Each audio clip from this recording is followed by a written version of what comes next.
Part 1. The number. It's a Tuesday. You were a high school history teacher in Portland 3 years ago. You drove a 2008 Camry with a cracked dashboard and a heater that worked on the driver's side only. You made $54,000 a year and you were fine with that. You had an apartment with good light and a coffee shop 2 blocks away where the barista knew your order. Then the crypto position you'd held for 4 years, the one your colleagues called your fun money mistake, moved and kept moving and didn't stop. Your net worth is $1.2 trillion. Damn! Listen, they say when money talks, bullshit runs marathons. Put yourself in this guy's shoes and tell me what you do if you had all the money, all the moolah, all the cash sitting in your bank account. What's Think Profit fans? Here is another episode for you. Let's go! More than the GDP of the Netherlands, more than 4 Elon Musks, more than every professional sports franchise in North America combined. If you $1.2 spent $1 trillion. million a day, you would run out of money in the year 4300. There's just one problem. Everyone knows. Your face is on every screen in every country. Not famous. Not celebrity famous. Something new. Something without a name yet. The kind of famous where governments call your personal number. Where people stand outside your building, not because they want an autograph, but because they want to be near whatever you represent. You need security. Yeah. Not a bodyguard. A team. 12 Wow. minimum. Working in rotating shifts. Damn. Former military. Armed. The kind of protection usually reserved for sitting heads of state. You Is make that the how call. the ultra 48 hours rich later, live? it's done. But now the apartment is a problem. Everyone knows the address. It's been photographed from 17 angles and posted Yeah. across the internet. The building manager is getting calls. So you buy a property, 14 acres behind a wall you can't see over from the street. A guardhouse at the entrance staffed around the clock. You can't see the main house from the gate. That's the life. $180 million. That's the A lifestyle. rounding error. Your accountant doesn't flag it. But a property like that doesn't run itself. You need staff. A housekeeper, a groundskeeper, 2 chefs on rotating shifts, an estate manager, a security director, an IT team just for the surveillance infrastructure, a personal assistant who has her own assistant. Within 6 weeks, 61 people work at your house. You Wow. are safe. You are comfortable. Everything runs like a machine. So you start spending. You buy a plane, not a charter, a plane. A Boeing 747, gutted and rebuilt as a flying apartment. It's real money. $380 million. Damn. You buy an island in the Maldives. You commission the largest private yacht ever constructed. Helipad, submarine bay, a full medical suite, a cinema. $580 million. Nobody tells you about this part. Your wealth grows faster than you spend it. Even parked in the most boring instruments on earth, your net worth increases by tens of millions of dollars every single day. That's the You life wake I up richer want. than you went to sleep, without doing anything, without deciding anything. Money is handled, security is handled, property, staff, transport, all handled. All you want is a cup of coffee. Part 2. The things you can't buy back. That's the kind of life I You want want. to go to the place 2 blocks from your old apartment, the one where they knew your order.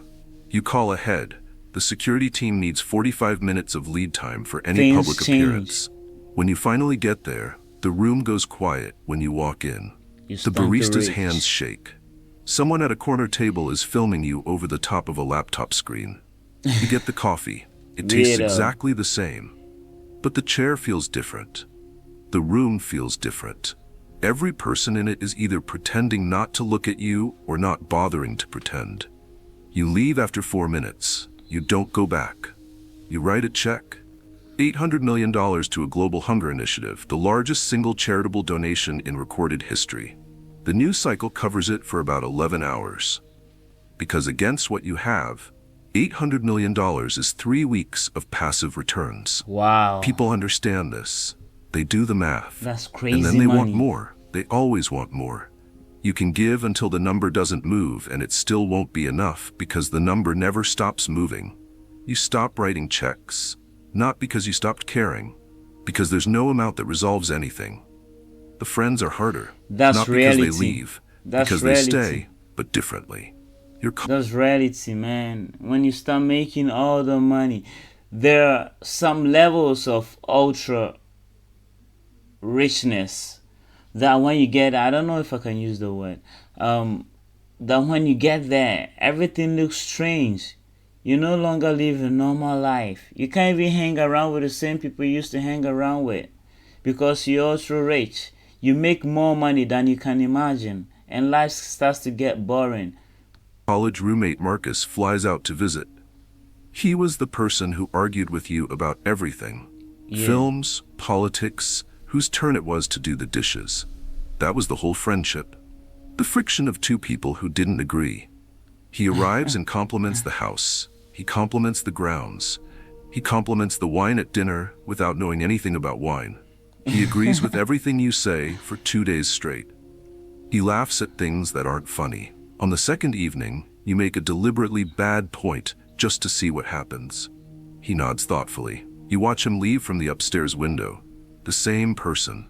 All the edges filed down. The others stop calling at their own pace. Some slowly, some all at once. The ones who still call have a new quality in their voices. Careful, measured, like they're weighing each sentence before they say it. You understand? You would probably do the same. That doesn't make it easier to sit across from. Part 3. The world outside. That's the life.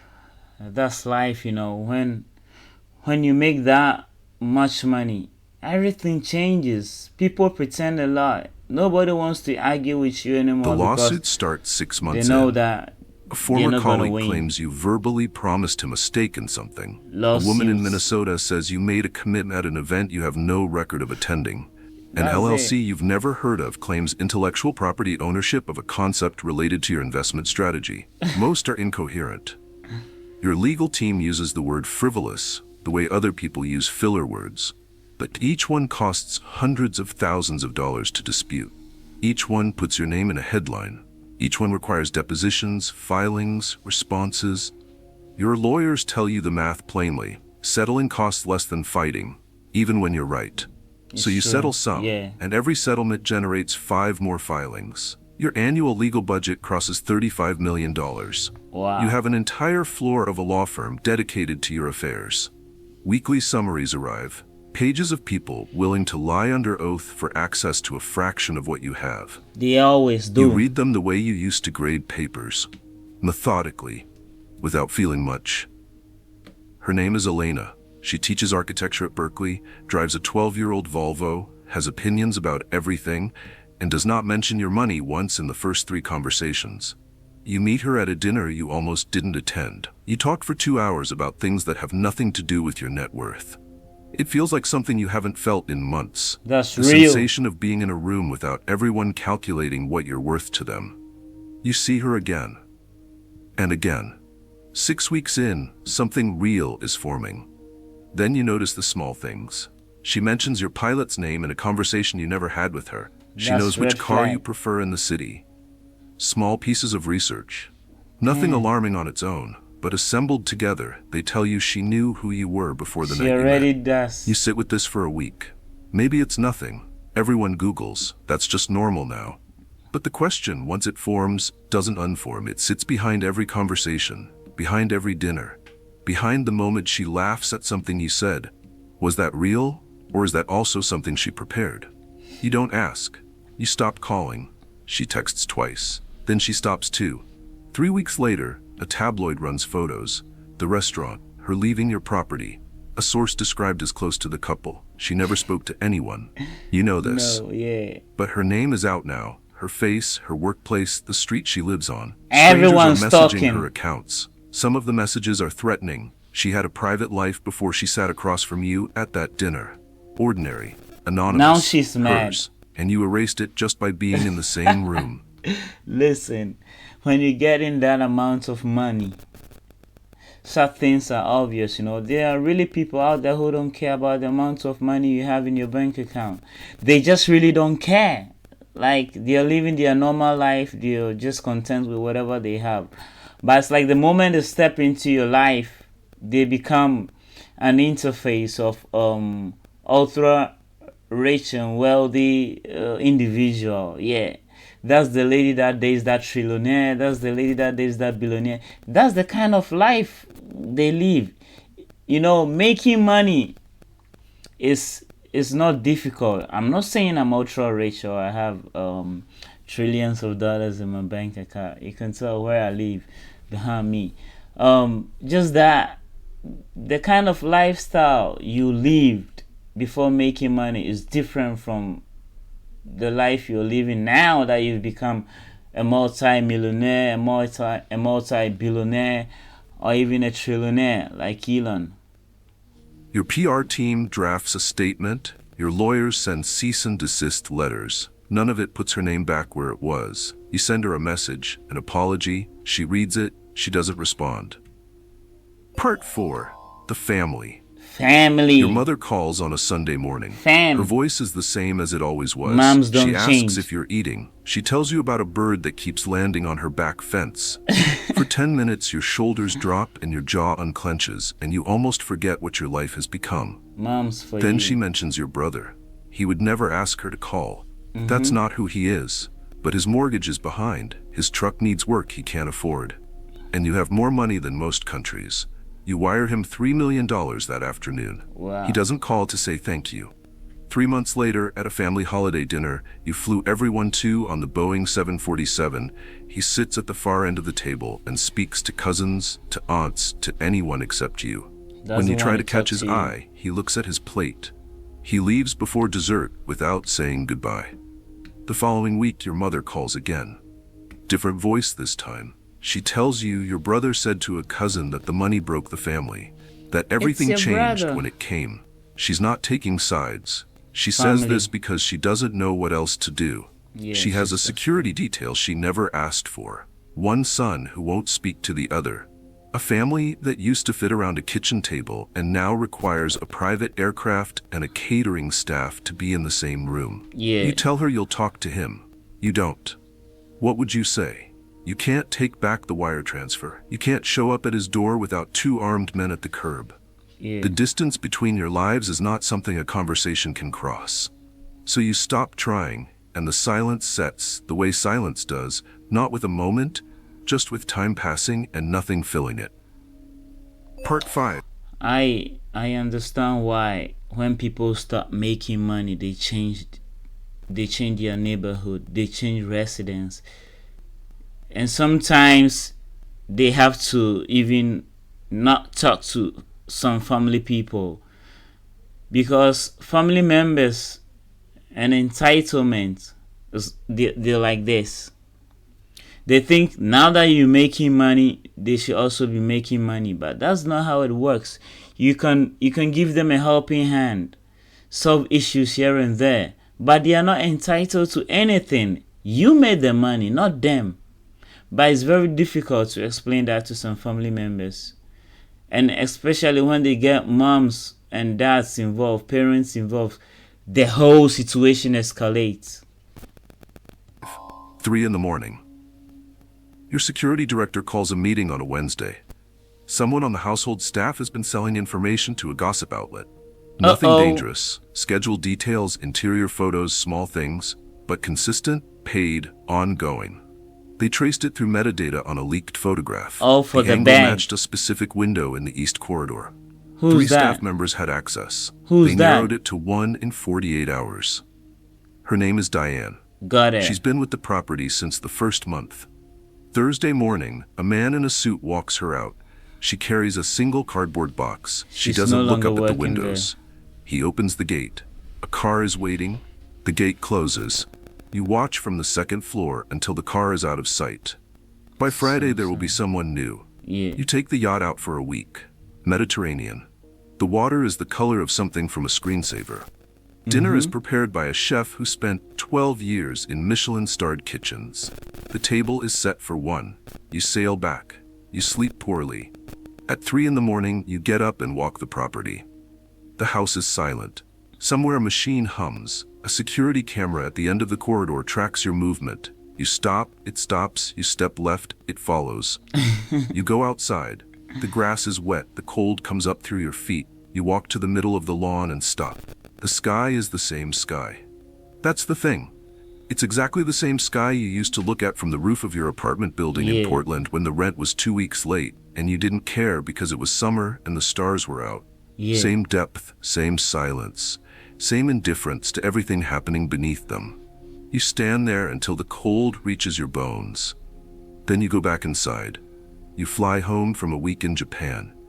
Your assistant meets you on the tarmac. She asks how the trip was. Wonderful, you say. Back through the gate, past the guardhouse, past the pool you've used twice, past the tennis court you haven't touched, down the main corridor where the cameras adjust as you walk, past the wine cellar with bottles worth more than most people's monthly rent, into the office where 7 screens show your portfolio, your companies, your calendar, and a news ticker that mentions your name twice in the first 30 seconds. You sit down. Outside, the security shift is changing. New faces replacing old ones. The groundskeeper takes the riding mower across the lawn in long, straight passes. 61 people work here. You are the only one who lives here.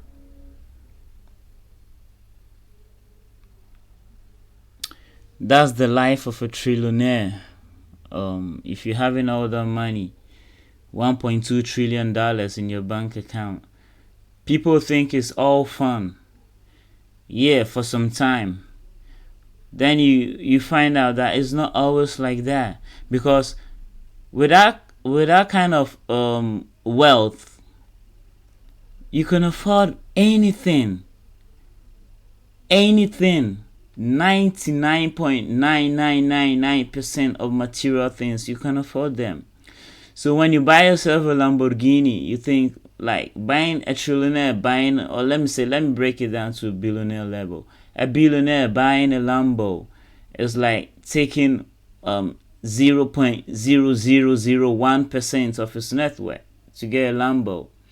When he gets himself a jet, it's like taking 0.02% of his net worth. And if he buys an island, it's like taking 0.5% of his net worth, because they are rich, they have the money. But life starts to get boring, because you used to be alone, you had your own privacy, you had everything. But here is the case whereby you need security, that for sure. Because if you're a billionaire and you don't have security, your life is exposed. And people try to get direct access to you, People try to hurt you, defame you, do a whole lot of dumb stuff just to get some of the bag. But that's it. It's not your fault if God has blessed you. It's not your fault if you put in the work and now you're reaping the fruit of your labor. It's not your fault if you're making money. They can also go do theirs. They can also put in the effort. They can put in the work to make all their financial decisions and also make money. You see, so I really understand these billionaires sometimes, especially when they're trying to live a normal life without any malice, without being on the mainstream, on social media, everywhere. They just want to be discreet and live their lives. But people still have ways and means to get access to them and to their money. So in life, if you make good financial decisions, you can get to that level. Everything is possible, like from investments to small businesses, startups, and all that. I'm saying this not because I'm a millionaire. I'm not yet a billionaire.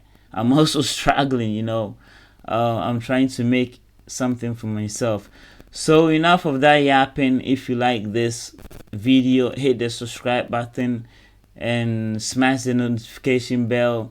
Like it, share it, comment. I want your opinion on videos like this. So until next time, watch, think, and profit. Bye. Shalom. Peace.